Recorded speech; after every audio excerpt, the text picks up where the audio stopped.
मुल्क में corona cases में बतदरीज कमी आ रही है। महकमे सेहत के आदाद शुमार के मुताबिक 975 कोरोना के नए मामले सामने आए हैं।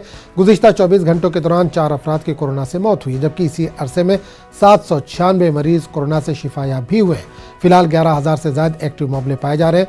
कोरोना से बचाव के लिए अब तक मुल्क भर में 186 करोड़ से ज्यादा टीके लगाए जा चुके हैं। वहीं एहतियाती इक़दाम इख्तियार करने की अवाम से लगातार अपील की जा रही है। उधर दिल्ली में कोरोना खत्म होने का नाम नहीं ले रहा है। अब हर रोज कोरोना के केसेस बढ़ रहे हैं। हालांकि दिल्ली के नायब वज़ीर आला मनीष सिसोदिया का कहना है कि घबराने की जरूरत नहीं। सिसोदिया के मुताबिक केसेस में इजाफा हो रहा है, लेकिन हालात काबू में है। ज़राए के मुताबिक इन दिनों दिल्ली में कोरोना गाइडलाइन से मुतालिक जिस तरह की रियायत दी गई है, इसे वापस लिया जा सकता है।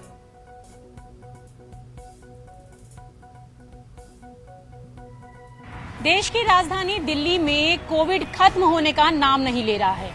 एक बार फिर से दिल्ली में कोरोना के केसेस बढ़ने लगे हैं। पिछले 24 घंटे की बात करें तो 350 से ज्यादा नए मामले सामने आए हैं। हालांकि दिल्ली के उप मुख्यमंत्री मनीष सिसोदिया का कहना है कि केस बढ़ रहे हैं, लेकिन घबराने की जरूरत नहीं है और अस्पताल जाने की अभी लोगों को जरूरत नहीं पड़ रही है।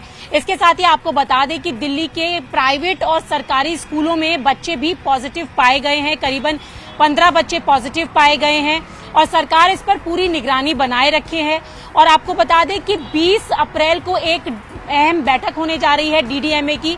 जिस तरीके से दिल्ली में कई सारी रियायत दी गई थी, मास्क ना लगाने पर जो पेनल्टी हटा दी गई थी, तो ऐसा माना जा रहा है कि डीडीएमए की बैठक में जो रियायतें दी गई थी, जो रियायत दी गई थी, उस पर कुछ और फैसला लिया जा सकता है। यानी कि दोबारा से दिल्ली में रिस्ट्रिक्शंस लगाए जा सकते हैं। पॉजिटिविटी रेट जो है वो करीबन 4% के करीब पहुंच गया है। तो ऐसे में थोड़ी सी चिंता वाली बात जरूर है। हालांकि लोगों से अपील की जा रही है कि मास्क का इस्तेमाल करें, लेकिन अभी पैनिक होने की जरूरत नहीं है।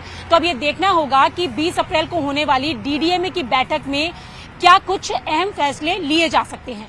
कैमरा पर्सन कार्तिक के साथ रचना, न्यूज़ 18 दिल्ली। शुमाली कश्मीर के जिला बारामूला